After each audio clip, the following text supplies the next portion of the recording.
നിലമ്പൂരിലേത് അതിശക്തമായ മത്സരമാണ് എന്നും ജനങ്ങൾ തനിക്കൊപ്പം നിൽക്കുമെന്നും തൃണമൂൽ കോൺഗ്രസ് നേതാവ് PV അൻവർ ആത്മവിശ്വാസത്തോടെ പറയുന്നു.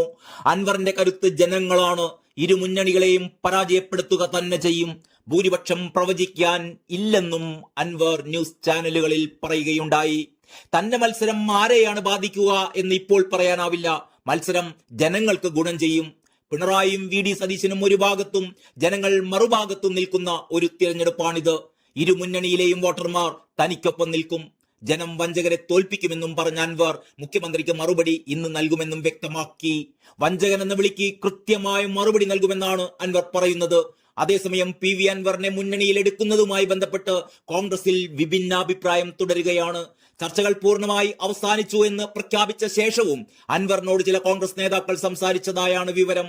എന്നാൽ മത്സരത്തിൽ നിന്ന് പിന്മാറേണ്ട എന്ന് ഇവർ നിർദ്ദേശിച്ചതായി സൂചനയുണ്ട്. തിരഞ്ഞെടുപ്പിന് ശേഷം സാഹചര്യം മാറുമെന്നും അപ്പോൾ പരിഗണിക്കാമെന്നും അൻവറിന് പ്രതീക്ഷയും ഇവർ നൽകി എന്നാണ് വിവരം. അൻവറുമായി ഇനി ചർച്ചയില്ല എന്നായിരുന്നു VD സതീശൻ അറിയിച്ചിരുന്നത്. അതേസമയം മുസ്ലിം ലീഗ് യോഗത്തിൽ പ്രതിപക്ഷ നേതാവ് VD സതീശനെതിരെ അതിരൂക്ഷമായ വിമർശനമാണ് ഉയർന്നത്. VD സതീശന്റേത് ഏകാധിപത്യ പ്രവണതയെന്നായിരുന്നു വിമർശനം.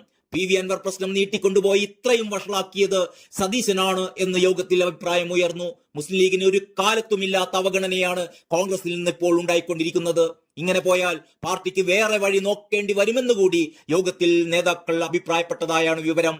KM ഷാജി, MK മുനീർ തുടങ്ങിയവരടക്കമുള്ള പ്രധാന നേതാക്കളാണ് VD സതീശനെതിരെ വിമർശനം ഉന്നയിച്ചത് എന്നത് ശ്രദ്ധേയമാണ്. വിഷയം ഗൗരവതരമാണ് എന്ന് PK കുഞ്ഞാലിക്കുട്ടിയും യോഗത്തിൽ പറഞ്ഞു അത്രേ. പ്രശ്നപരിഹാരത്തിന് ഇനി KC വേണുഗോപാൽ അടക്കമുള്ളവർ വിളിക്കട്ടെ, അപ്പോൾ ബാക്കി നോക്കാമെന്നും വിമർശനമുയർന്നു.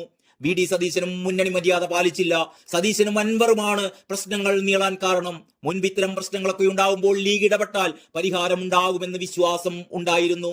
ഇപ്പോൾ അത്തരത്തിലുള്ള വിശ്വാസ്യത കോൺഗ്രസ് കളഞ്ഞു കുളിച്ചിരിക്കുകയാണ്. 2026 തിരഞ്ഞെടുപ്പാണ് പ്രധാന വിഷയമെന്ന് കോൺഗ്രസ് ഓർക്കേണ്ടിയിരുന്നു. എന്നാൽ അതാരും ഓർത്തില്ലെന്നും ലീഗ് യോഗത്തിൽ അഭിപ്രായം ഉയർന്നു. ഏതായാലും അൻവർ ഇല്ലാതെ നിലമ്പൂരിൽ വിജയം ഉറപ്പിക്കാനാവില്ലെന്ന് കോൺഗ്രസിലെയും ലീഗിലെയും സാധാരണ പ്രവർത്തകർ കരുതുന്നുണ്ട്. അൻവറിനും ഇതറിയാം. അതുകൊണ്ട് തന്നെ അനുരഞ്ജനത്തിന് ഇനിയും സമയമുണ്ട് എന്ന് തന്നെയാണ് കരുതേണ്ടത്.